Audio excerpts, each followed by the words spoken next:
Well, hello there. My name is Sometimes Heather and I play SubClassed Online. Last time I showed you Inessa's fiery build, and today I wanted to share with you her cosmetics. I get a lot of questions about my character's looks, so I figured it would be convenient to talk about fashion as well. Let's get started from an outfit station. I rarely wear costumes with Inessa, but go for a custom armor look instead. I have chosen the Deadkeeper robe for her. This style drops from Necron Boss and Delve Daily reward covers. I love the layered robe and the buckles on the sleeves and bodies. I also chose gloves from the same style. For Inessa's belt, I picked out Night Hollow sash. This style drops from Harrowstorm dailies in the Reach. Due to the long hems, pants are pretty much invisible. I went for Xivkin guards out of habit, I guess.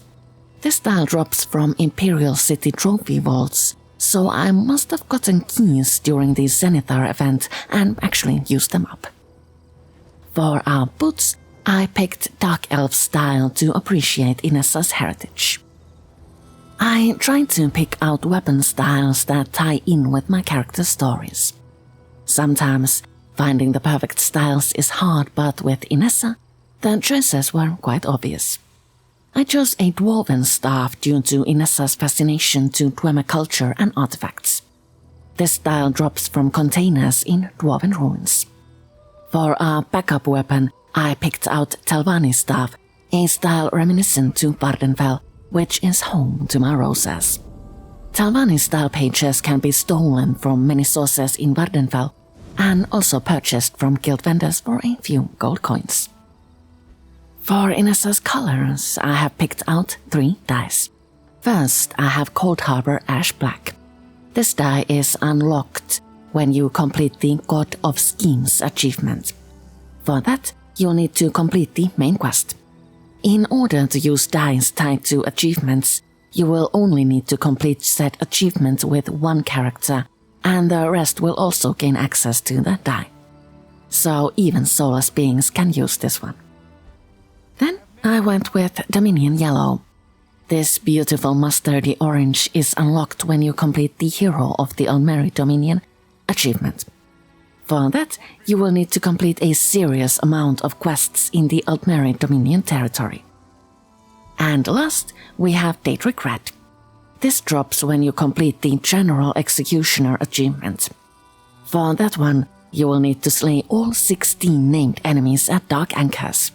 This is a base game achievement and actually a fun one to chase. Let's head on over to Inessa's home then, the enchanted snow globe home, to leaf through the rest of our cosmetics, starting with our custom recall. I use this one for most of my roses. The recall of Outer Darkness drops from Dark Brotherhood crown crates. I got mine with 8,000 seals of Endeavor best purchase ever. This is really intrusive, so I try not to use this in crowds. So, Inessa lives here with her wife Leanna, my Ice Witch.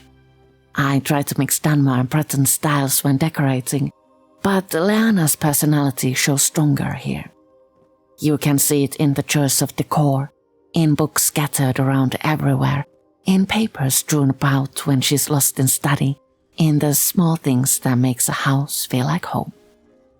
Inessa's touch is visible in this Dark Elf medallion and a statue beneath it, in the Dwemer pieces and the urn that holds Grandmother Rose's ashes. I have tried numerous hairstyles for Inessa and finally settled on a short one. Left-parted bob is part of the base game and also a part of the hairstyles cosmetic pack. I love it that we can change hairstyles so easily whenever we feel like it. Makes playing dress-up so much more fun. For our head marking, I chose another cosmetic from the base game. Black eyeliner and lips don't show that well on a vampire, but the marking does add a bit of a dark tint. Very subtle, just the way I like it. For facial hair, I went with dark emphasis eyelashes. This is a part of Barbaric Beauty Pack. I will show you that in a minute. This was the first eyelash cosmetic to ESO, so I like to use it for nostalgia's sake. Moving on, we come to major adornments. I chose wire cage half mask for Inessa. I love this cosmetic. It's pretty and grotesque at the same time and kinda sorta has that Phantom of the Opera feel. This is also a part of the Barbaric Beauty pack, which is available through the Crown store for 1000 crowns.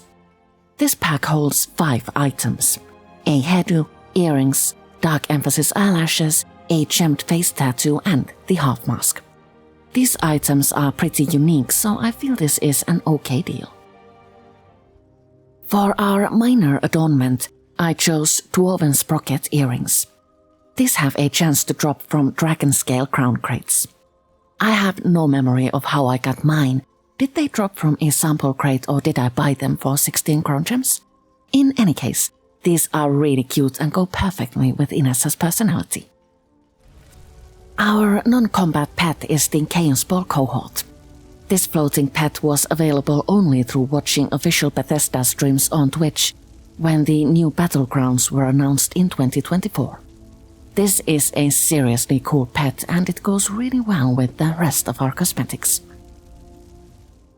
Even though I like to sprint everywhere as a stage 4 vampire, all of my roses have a favorite pony that reflects their personalities. Inessa's is the Nightmare Senshi. You could get this fiery Black Panther by pre-ordering the Somerset chapter back in 2018. I honestly feel this is the prettiest mount in ESO. It even leaves little footprints of fire. And that, I think, was all. I hope you've enjoyed this video. Next time, I thought we might talk a little bit about this. Thank you so much for watching and see you all later.